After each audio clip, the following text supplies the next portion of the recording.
The impact of Directive TD018, the one on flexible wings, will really be seen in Canada. And in today's video, we're going to see why. Let's see why Imola has been excluded from the championship starting next year and why it might also return in the future. Also, the beginning of the year livery event at the O2 Arena has been cancelled. And let's also talk about Verstappen, Norris and Mercedes for the Canadian Grand Prix and also about Ferrari. I've decided to go back to making videos this way. I'll explain why at the end of the video. Thank you for your support. Remember to like, subscribe and turn on notifications so you don't miss any new videos on the channel. But now, let's get started right away. I want to start with this TD018 directive because Ferrari expected more in Barcelona. And what might we see in Canada?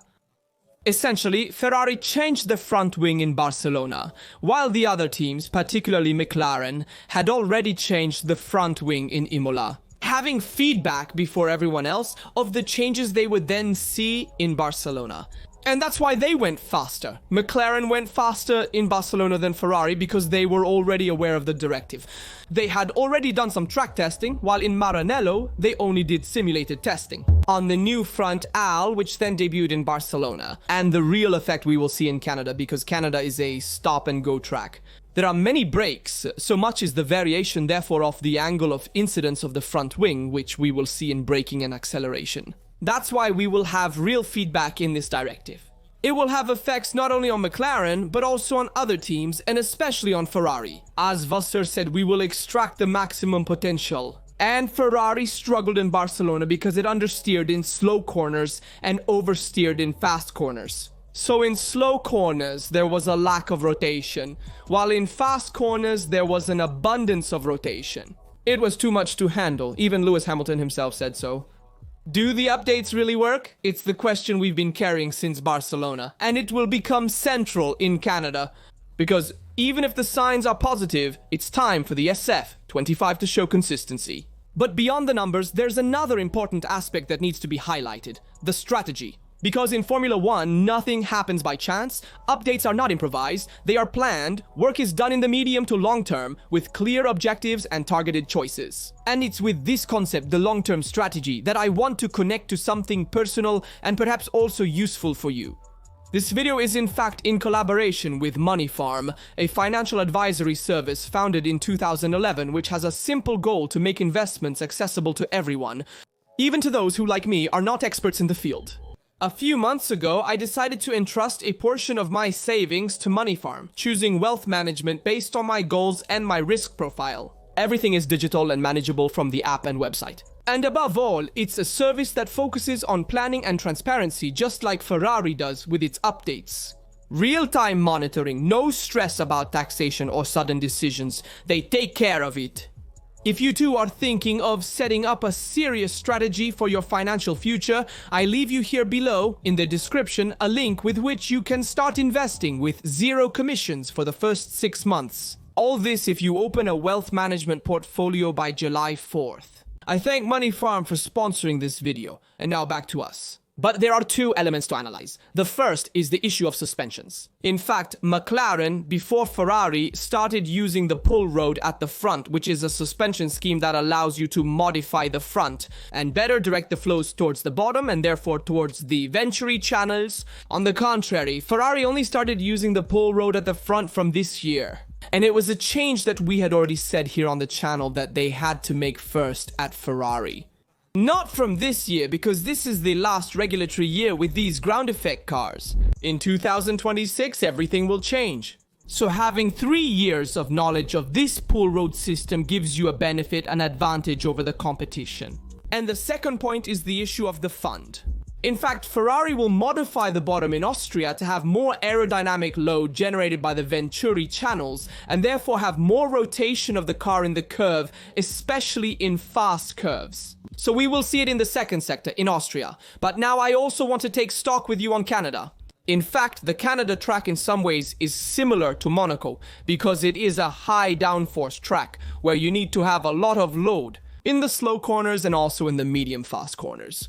However, be careful, there is a substantial difference between Monaco and Canada. In Canada, much higher speeds are reached, especially in the third sector. And so the incidence of the wing will also have an impact, but not only that, the use of the tires will also matter. In fact, the C4, C5, C6 tires will be used, with the C6 also being used at Imola. And this gives benefits to some and few benefits to others. In fact, if we want, Ferrari could better exploit the C6 tire having more speed, more grip on the tire, and so there are hopes that Ferrari can replicate the performance of Monaco, so being the second force behind McLaren, and ahead of Red Bull, which struggles more in slow corners and will be ahead of Mercedes that goes faster in the slow corners, but it manages less the excess grip and therefore it wears out the tires more.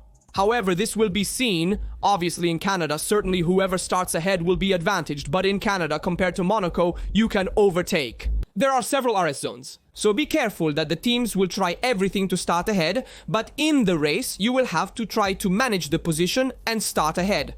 It doesn't always bring home the result. So be careful also on the qualifying strategy in warming up the tires. But to have a setup that also balances with the race and therefore manage the tires in the best way over the longer distance. And we must also consider that Canada is a stop-and-go circuit. So with many brakes that are Ferrari's strong point, but there are many accelerations where instead McLaren has excellent traction this year.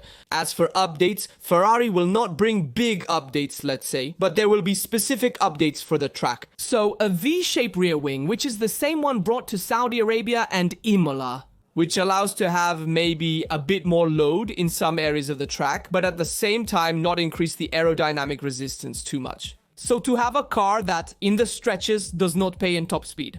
And this could perhaps be the only piece, the only weak point of McLaren. And you will need to manage the balance between front and rear, as temperatures with C4, C5 and C6 tires. But we need to change the subject and talk about the Imola Grand Prix, because the sad news has arrived that there is no agreement with Formula 1 to continue with the Imola Grand Prix. So the Imola Grand Prix will not be held. However, in the coming years, there is a glimmer of hope to see another Grand Prix in Imola. In fact, the Madrid Grand Prix is being realized in these years, and we will see when it can debut in Formula 1. It is said that it probably should debut in 2026. But it's not 100% certain, because the works are still under construction, so we have to see when they will be completed. And once they are completed, there will be the Grand Prix of Catalonia, which will be at Montmeló. So Montmeló remains in the Formula 1 calendar, and the Grand Prix of Spain will be the Grand Prix of Madrid. However, if the works were not completed just for the Grand Prix of Madrid, well, then this is where the Grand Prix of Imola could return to the Formula 1 calendar. And in this case, as far as the economic plan is concerned, to enter Formula 1 as a fixed track, it takes 60 million a year. If you want to get back into the rotating circuits, like for example Spa and Shanghai, it takes about 42 million. While since Imola is a historic circuit, you can agree with Formula 1 and make a deal on 32 million euros a year. However, you cannot go below these figures. And so the economic issue is certainly key in this negotiation between the Imola Grand Prix and Formula 1. And we'll see if it will perhaps be renewed for the coming years, if there will be hope for the future. As of today, it seems not. We have also seen the statement from the mayor of Imola. However, we will see if the Madrid Grand Prix should perhaps be missing and the Imola Grand Prix could return for 1 or 2 editions. And we also have to stick to the Sunday statements that said that Imola has not disappeared from the calendar and will not disappear forever. It's not a goodbye, but a see you later. The economic issue remains pivotal. In addition, he added that holding 2 races within the same country becomes more complicated. The United States is a special case, being that Liberty Media is American. But to get back on track, funds and a clear political strategy are needed for the coming years. And here, the appointment of President Lassi on the next July 9th becomes crucial.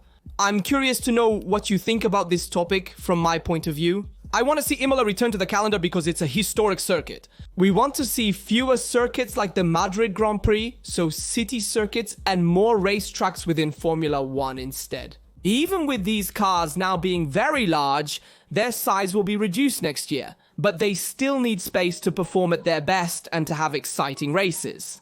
Think, for example, of Austin, a race in America, a circuit that is not even too historic if we want, but the races are always very exciting. Because after all, it's a racetrack, not a city circuit. It's true, Imola is still a very narrow circuit. It should be expanded though. It's a circuit that always offers great emotions, and it's a circuit full of enthusiasts. Who go to watch Formula 1 and who are those enthusiasts who remain over the years? And so it's not like there's one season for a race and then they disappear. No, they're always there, and they go every year to watch Formula 1, so Formula 1 should focus on the historic fans. We also need to talk about the news that the event at the O2 Arena where the liveries will be presented. The F1 event won't be held after 2025, so the last one took place that year. Once, and that's it. Why? Probably because it was a bit of a failure. So there won't be a joint livery launch, but there's the single launch as we've seen in previous years. From my point of view, this event was a bit of a failure this year because we saw different teams have more time, others less time to unveil the livery.